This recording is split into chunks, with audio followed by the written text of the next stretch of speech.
morning, everyone. Happy Monday, and welcome to Blog Workshop. We are excited that you decided to spend some of your Monday morning with us and get the week off to a good start. Today, we are going to talk about a really fun topic, content. But this time, we're going to talk about different types of tricks and stuff that you can use to create killer blog post content. So, Kelly, do you want to start? Sure. Okay. What were we going to talk about? Let me see. Basically, what we want to talk about today, we've been talking about content all month, and what we want to talk about today, what we've talked about earlier this month is different kinds of content you can create. We talked about different things you can write about, different ways that you can create blog posts, different kinds of blog posts that you can write. And today I think what we're going to talk about is more how to write a blog post so that you've got high quality things that people want to come back and read over and over. And so what do we mean when we talk about high quality? Well, we're talking to stuff that's evergreen, so that it's not dated, it doesn't get stale, it'll keep bringing traffic to you for a long time. Hey, let me do one thing here, like an example. I have a post on my blog. This is hilarious because I still get traffic for it every single day. It's about how to be consistent. And I went back to look at the post I think it was Friday, 2009. I wrote the post in 2009, and still every single day I get traffic to it. This, happened even when I abandoned the blog that I'm using now for, 3 years, and then came back to it and have been actively building it again. So if you build something or if you write something that is evergreen, it works from 2009 to 2014.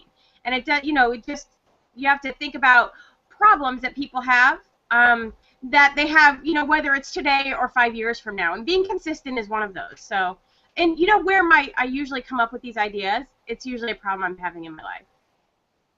Yes. So at the time I was having a really big problem being consistent, so I was Googling, how can I be consistent? And then I ended up putting an article together with 20 tips on how to do that. Some things that I'd used and learned and that were really working for me.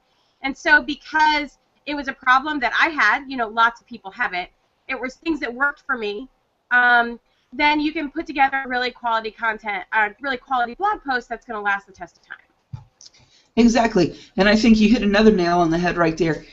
When you've got your niche, you want to make sure that your blog posts speak to the people in your niche. You don't want to just write about anything. You have to talk to their interests, and you want to answer their needs and solve problems for them. Those are going to be your absolute best blog posts, are the things that are solving problems for your readers. Mm-hmm. And those things will help you establish your blog, and they'll make you look like an authority in your field. Or not, they don't make you look like an authority, they make you an authority. Exactly. So, that's how you get branded in your field and whatever your niche is. You want to, of course, have stuff like a good call to action with your blog. Anything that'll make it compelling for people. You want it to be something that's simple, that people can understand easily, and you want it to be on target with what you're doing. You don't want to go too much out of your niche. Let's see, and you don't have to. It doesn't have to always be something you've created. Creating things it takes time. It's not easy creating stuff all the time. Especially if you're trying to write decent blog posts that can be 500, 800, 1,000 words. That takes a lot of time every day, and nobody's got time to do that. So it's not wrong to bring in curated content, which is stuff that you've gotten from other places, and share it with your readers, because that makes you look even more of an expert, more of somebody who knows what's going on in your niche when you're sharing other people's stuff with them. And one of my favorite... I'm sorry, Kelly, but I just really want to clarify curated content, because this is one of my pet peeves, and you know that. When we talk about curating content and using other people's content, I absolutely, in no stretch of the imagination do I mean to copy and paste someone's blog post into your blog. No, never. and plagiarism. That is not curating content. But Right. you found, I did this last week actually. I was very busy and didn't have time to write out a whole blog post of my own, but I found this amazing infographic on how to get your blog shared 1,000 times. And it was awesome, and it was like, damn, if I'd had time to sit down and write a blog post, this is exactly the post I would have written. So I shared the infographic and then just shared it to my audiences on social media. So that is curating video. You can curate, like, pull video. You can take small quotes if, like, you're pulling in different ideas from different people about a topic. You can pull in small quotes and then lead them back to the person's blog or something. But please don't think that curating content means that you can just copy and paste someone's blog post and stick it on your blog, because you can't. Period. Yeah. Absolutely. That's exactly what I was going to say, is that one of my favorite things to do is go and find an infographic.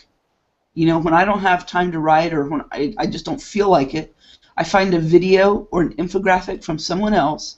And usually when you find a really good infographic on that someone else has created, they'll give you a snippet of code that you can put in your blog that will insert that infographic into your blog post, and it links back to them so that you know that they're getting credit for the work they've done. You know, and so it's a win-win for both of you, because you're getting some great content that you can share, and they're getting a link back. And they've probably taken the time to create an amazing headline. Yes. Makes, blog post titles really easy for you. So. Right, and then you can write your own little insert, and it doesn't, or intro, and it doesn't have to be really big. Just 100 or 200 words, a paragraph or two, before explaining where you found it, why you were looking for that information, or why you think it's so awesome. What your favorite thing about it was. Just kind of make it so that your readers can connect with it with you. Yeah, on that blog post sharing one I did, there's a lot of content and a lot of action steps. I love action steps, but there was a ton of things you could do in that infographic. So before I posted it, I just said, you don't have to do all this stuff. Pick one thing and be really consistent about it. And then once it's easy, then go back and add another thing. So that was kind of my little intro. Is like, don't think that you have to do it all, but this is a ton of amazing information. Just pick one thing or two things and get really consistent at those things, and then come back and pick one or two more. So that kind of led people into expecting a lot of information, but knowing that they could just pick one or two things, which gets people all the way through the post, because they're looking for that one thing that they think they can do. And it helps keep people from getting overwhelmed. Right. When you're trying to come up with ideas for your content, for things that you want to write about, when you're, what I mentioned before is that it really helps if you can solve problems for your readers. So go to places where your readers are. Go to forums. Go to Twitter chats. Go to Google+, groups on Google+, groups on Facebook, where people in your niche are, and look for the things that they talk about. Look for the questions that they're asking. And when you find some, 2 or 3 people, or 5 or 6 or 10 people frequently asking the same questions over and over, this is the kind of stuff you want to come up and answer. These are the, you want to find the solution and give it to people. When you can be the person that solves their problem, they love you. Absolutely. So find out what their problems are, the things that they want to do, the things that are frustrating for them, and base your blog topics on those things. I saw a lot of. Go ahead. Sorry. I saw a lot of people were having trouble with WordPress recently updated, and I saw a lot of people were having trouble with it and figuring out how to do some of the new things it does, like with images. So I just went in and first I went and I made a quick little video on my desktop that showed people how to do the new image stuff. Well, after I did that, I had some people comment on my posts and on the video itself on YouTube, saying, "Wow, thank you so much for this. I needed it, but I still don't know how to do this, something else with the images." So I made a second video and showed how to do that. So I got, 2 really good pieces of content by solving those problems for somebody, helping them find the solutions to those questions. I think that's a great point, Kelly. When something new happens in your industry, if you can kind of keep, I've never done this. It's always kind of been annoying to me to have to keep track of the new things happening. But if you can solve someone's problem for something new that happens in the industry, it doesn't really matter. Like, even if it's a book, a new book that comes out, that 10% happier book, I happened to grab it right as it came out, I wrote my review, and I still get traffic for that. So if you can get something right as it's happening, like your example with the WordPress update, then you can solve people's problems, or you can be the first in line for people to read your review or whatever. But it's really, it pays to be first, because once you're first, you know, you get the traffic. Yeah, it's so important. And a great way to do that is, if you're on Twitter or on, you know, whatever social media you're on, follow the people who are influencers in your niche. You know, like I blog about blogging, so I follow people like ProBlogger and, you know, other people, Pat Flynn, people who are well known in this niche, people that a lot of other people respect, because those are the people who get the news first. You know, when they start tweeting about something, that lets me know, hey, this is something that's coming up, and I can blog about it quickly. Mm-hmm. The other thing you can do is set up a Google alert, so that anytime it starts, you know, new news comes out, you can be notified immediately, and then that helps you get on the ball too. When you're giving your readers original content, it helps create a conversation. You know, that you don't get when you're just copying things. And it's great to use PLR, and I love using PLR. But more than using it for, you know, I've never taken a piece of PLR and just, which if you don't know what PLR is, it's private label rights, articles that someone else has created that you can purchase the rights to use it on your site or however you want to use it. I never take a piece of PLR, an article that I've bought, that I've, you know, purchased, and just post it on my blog. I read it and learn from it, the information that's in it, and then I just completely rewrite it and add my own stuff to it, so it becomes my own blog post. And by doing that, I get to add things that maybe weren't there and leave out things that I don't think are important for my readers.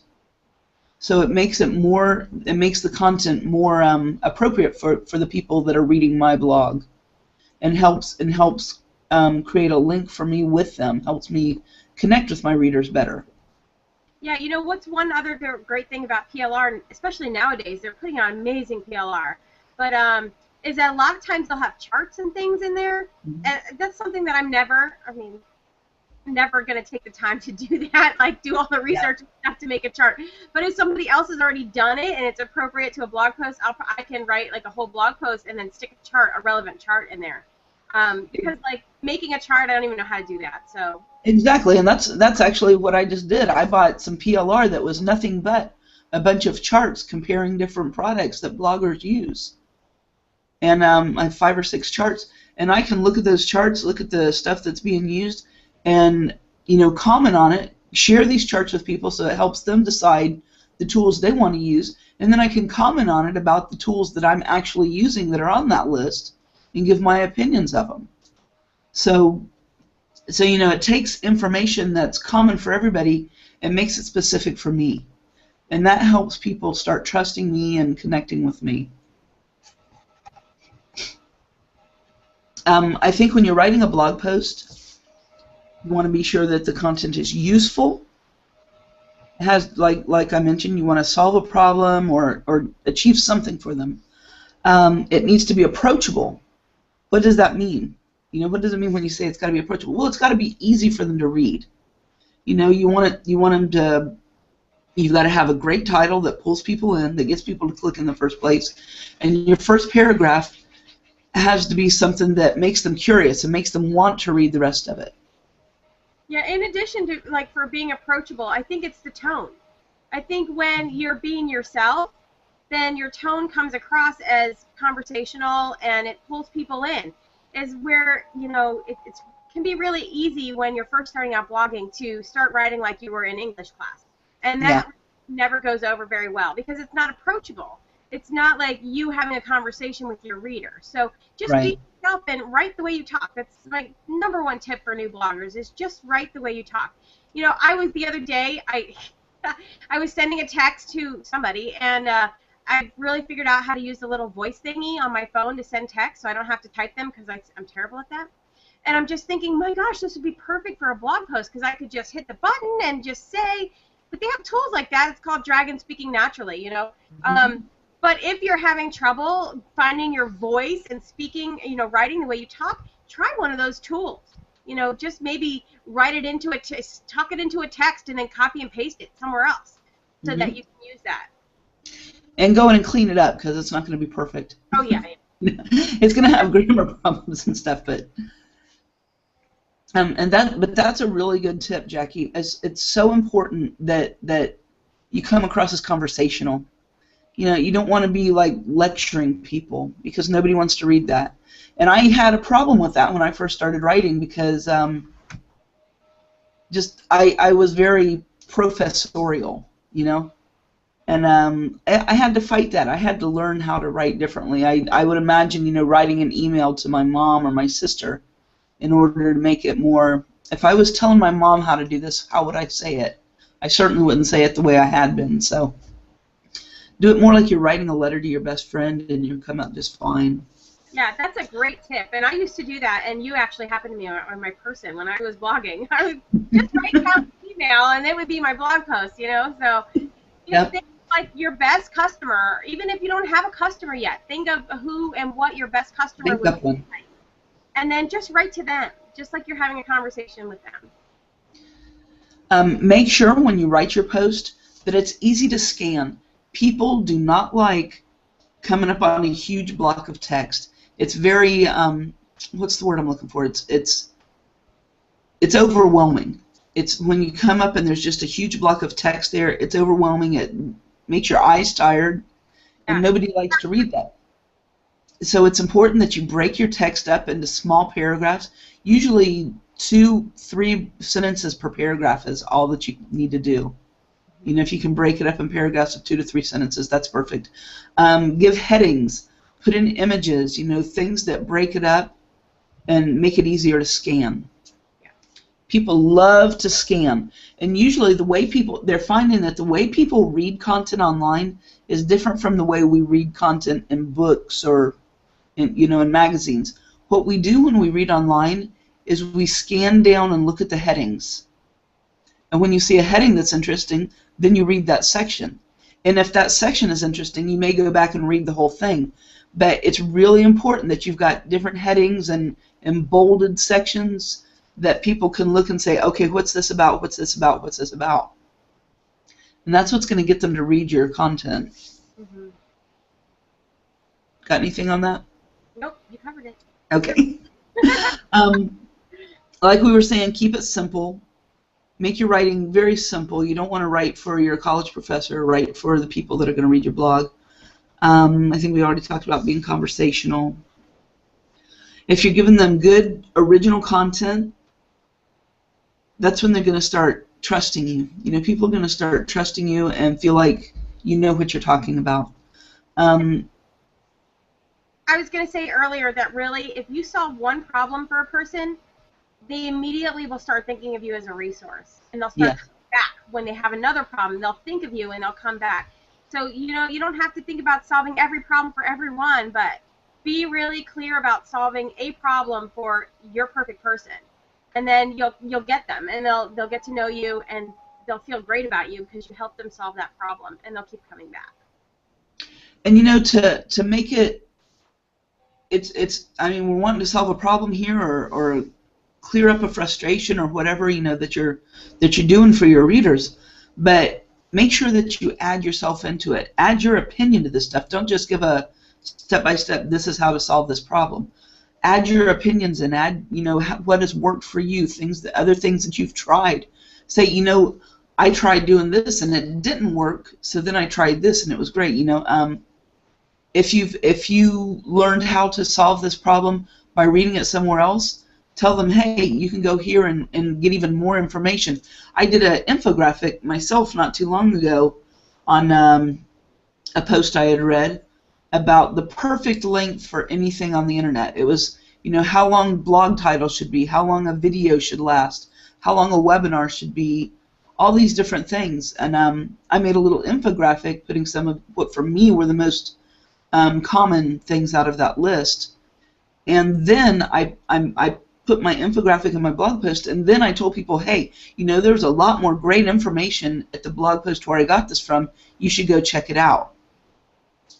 So I didn't just, you know, solve a problem here on my blog. I gave people a place where they could go and get even more information if they wanted to. Make sure that you let your readers comment, because you want to hear, you know, what they have to say on the subject too. And if you can, if it's an issue where there are two sides, make sure that you share both sides. You may feel like one side is, this is what I believe, but, you know, give the other side some play too, so that people know that, you know, they can see both sides of the argument. I'm going to go back to problems for a second, because I think sometimes it can be difficult to see a problem, but let's say you're a recipe blogger, like the person's problem might be, I don't know what the hell to cook for dinner and it's 5 o'clock. So, I mean, that's solving a problem. Or I have this hamburgers, but I don't know what to make with them. And when I do, like, my recipe blogs, a lot of times I will add, like, oh, and we threw this and this together to make it a meal. So that's solving a problem. It's like giving people ideas, because side dishes, for some reason, are, like, my hardest thing. I know I can come up with main meals all the time. I'm like, yeah, now what do we eat with this? But so even something as simple as that, and that's one of the biggest things, is that the problems that your audience needs solved probably seem like the simplest things to you that don't even seem like problems, because you're in it. You're in the middle of it. You do it all the time, and so those things are really simple for you. And so you don't necessarily realize, I had this aha thing a while ago, that you don't really, the things that you think are so basic that they're not even worth sharing are probably the biggest problems your audience are having, and that you should definitely share them. That's exactly, you know, we've talked about that before, how, you know, I've been blogging for 12 years, and so there are things to me that just seem so basic that I would, you know, it's hard for me to even imagine that somebody doesn't, you know, I feel like I'm telling people they're stupid by thinking that they don't know how to do it. But really, you know, if you've just started blogging, how would you know these things? Exactly. You know, and if people are having to go out and search for find out how to do something, well, let them find me. I'll be happy to tell them how to do it. You know, that's what I want to do. You know, when people have these problems that they don't know how to do something, I want to be the person that helps them figure it out. Yeah. And just because you've got great content to share doesn't mean that you don't have to pay attention to the details. Spelling and grammar are important. Now, I've got two opinions on this. If I'm on Facebook or Twitter, I really don't give a crap about my grammar and my spelling. I know a lot. I have a reputation of being a real perfectionist with my grammar and spelling, but after being on social media for so long, I don't care as much. People need to understand it. It's quick. It passes. I'm not writing a thesis, you know, on Facebook. I'm just sharing an opinion real quick. And if I use the wrong there, well, I might catch it later and change it. But it's not because I don't know. It's just because I'm typing fast and I'm getting it out there. But in my blog post, that's a whole different thing. I don't want to have poor grammar. I don't want to have poor spelling. Make sure you proofread your posts and look for any errors. Sometimes if you're writing a really important post, you know, something that's, you know, a really important piece of, what was Corbett's epic shit? If you're writing a post that's really epic shit, you want to leave it for a day. You know, write it, save your draft, go back and read it a few hours later or the next day later, and check, because, you know, look at it with some fresh eyes so that you can look for any mistakes you've got, a sentence that doesn't make sense the way you thought it did, or a misspelling or a grammatical error. You know, just go back and check it. If you've got somebody else that can give it a quick read through for you, that's even better. You know, if you got your bloggy buddy or your BFF, say, hey, check this out for me and see what you think. And reading your post backwards, sentence by sentence, not like each word backwards, but like reading the last sentence, then the sentence before that. And that can help you find mistakes that you might not see otherwise, because you're looking at it from a different point of view, sort of. Read it out loud. Make sure it sounds right when you say it out loud. Got anything else on that? No, I never heard that one about reading it backwards. That makes total sense. Yeah, it makes you look at it in a totally different way, kind of out of context.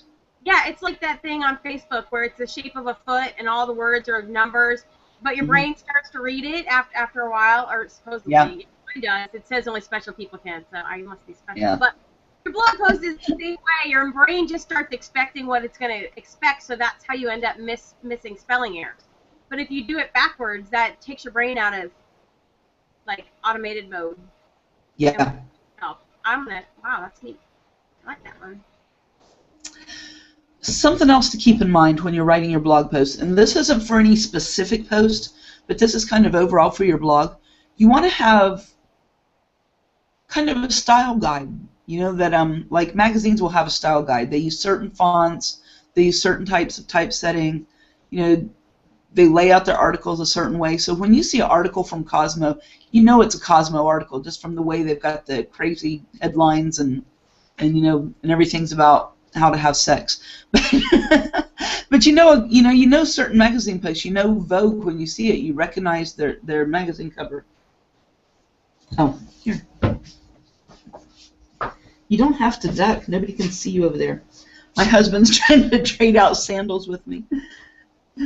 And he like ducked down and is crawling across the floor so he doesn't show up on the video. But he's totally over on the other side of the room. You wouldn't see him anyways. Anyways. So, you know, as you work on your blog, as you're creating content for your blog, you know, use the same fonts, which if you're using WordPress, you're generally going to have the same font. It's going to be set in your theme, and it's not a big deal. But I've seen people who have used, you know, they'll have one font for their headlines, and then they have like different paragraphs and different fonts. It makes it harder to read. Make sure that you kind of use something that's from post to post. Use the same kind of style. Break things up into your paragraphs and have it look consistent over various posts. One more little pet peeve as it comes to font.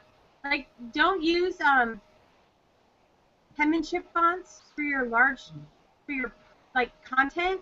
It is so hard to read. Yes, it looks super cool, but it's really hard to read when you have a blog post written in like handwriting. Yeah. It's also really hard to read when you have a very light colored font on a white background or a dark colored font on a black background. Sticking with the standard colors is really the best way to go. And it's the black text on white background is the easiest thing for people to read. And so if you want people to read your blog, you know, don't go getting crazy trying to stand out like that with crazy colors, because it usually works against you rather than for you. Your colors across your theme, you should try to be consistent.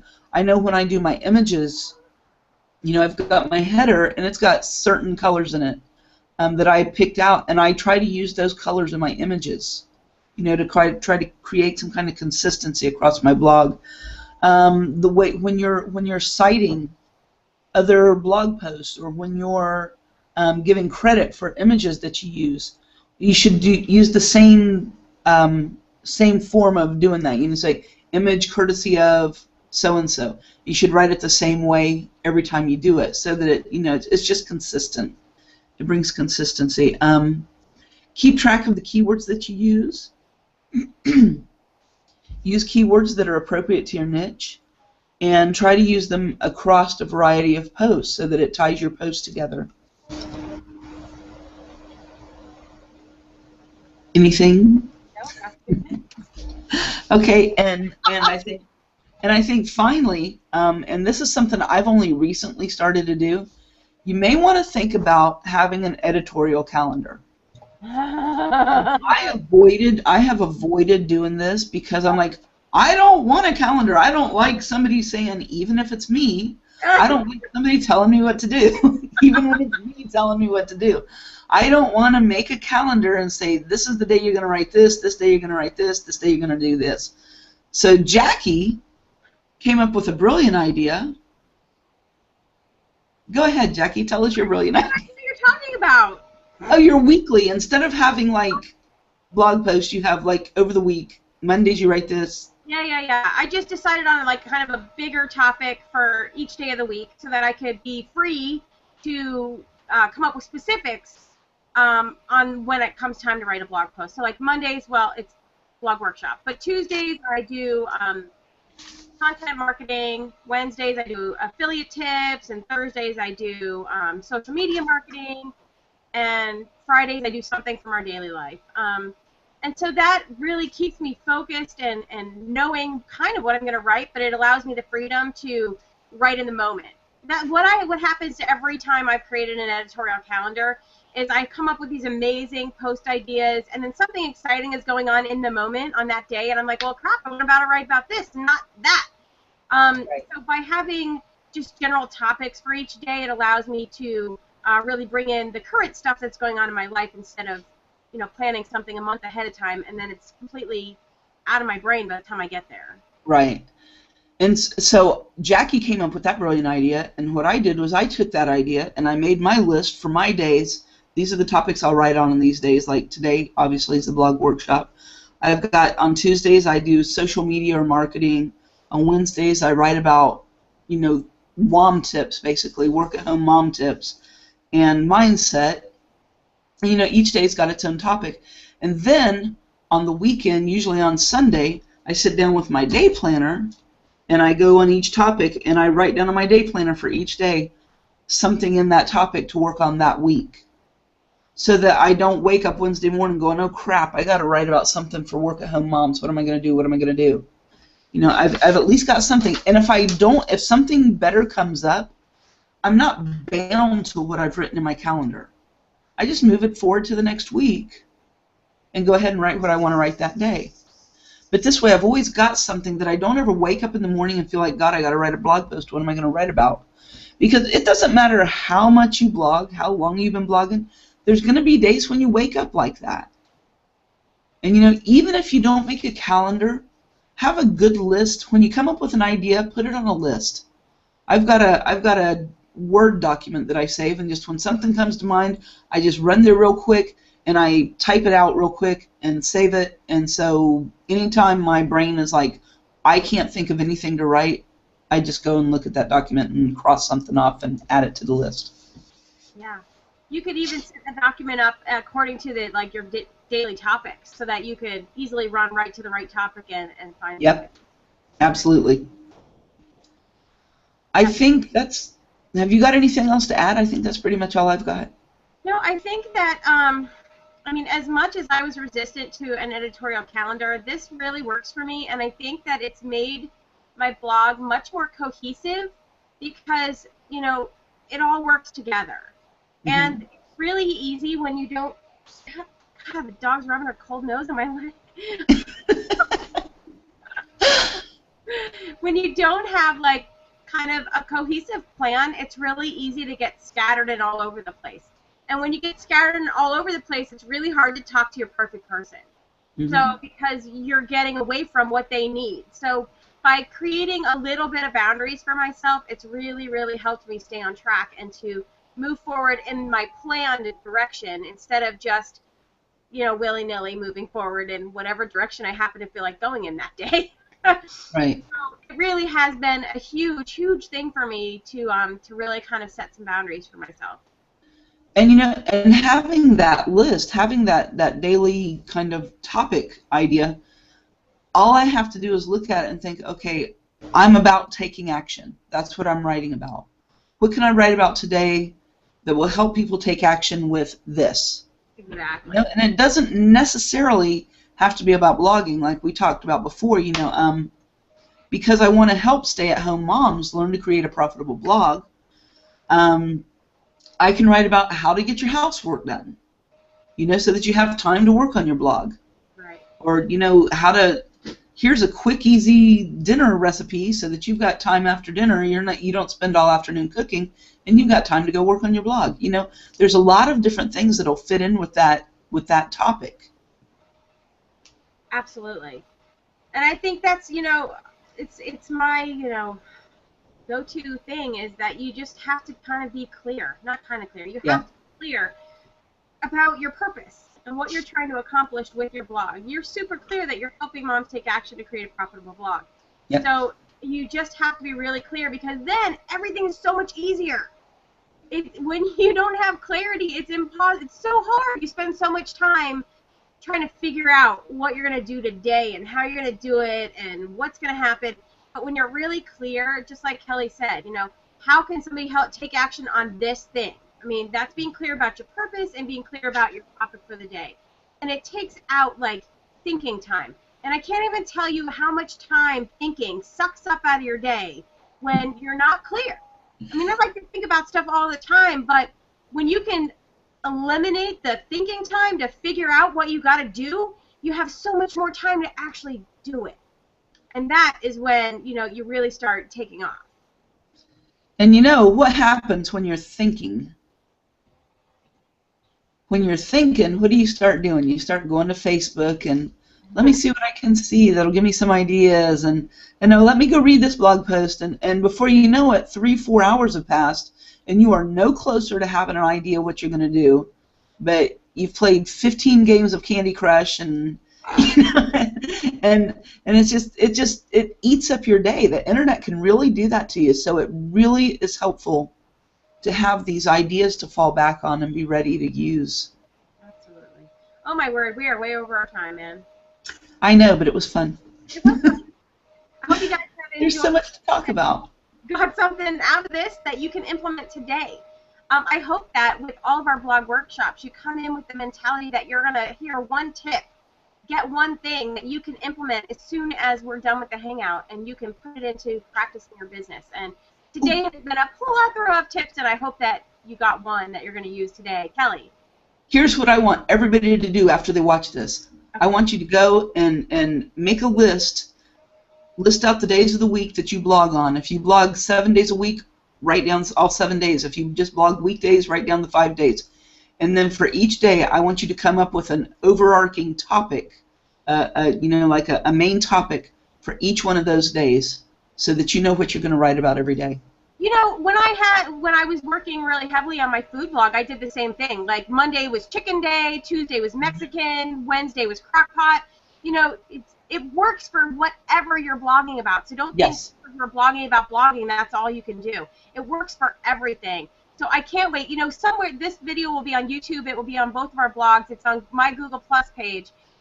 Come and tell us what you did, because I really, really, really want to know. So leave us a comment somewhere that we'll get, so that we can see what you guys are doing, because we really do this for you. So have a great week. Kelly, do you have anything before I go? No, but I want to remind people, if you have any questions, next week is our last week on this topic. Last week's the last week of the month, so we're going to be talking about content one more time, and that's going to be next week. If you have any questions about content that we haven't answered, or that you want to find out, something you want to find out, do the same thing. Leave us a comment on the video or on one of our blogs, wherever you see this, and ask us your question. Let us know. We would love to have some questions for next week that we can answer for people. Yeah, because next week is our Q&A week. So send us your questions. We're happy to answer them. And again, we'll see you next week, guys. Have a great week. Bye.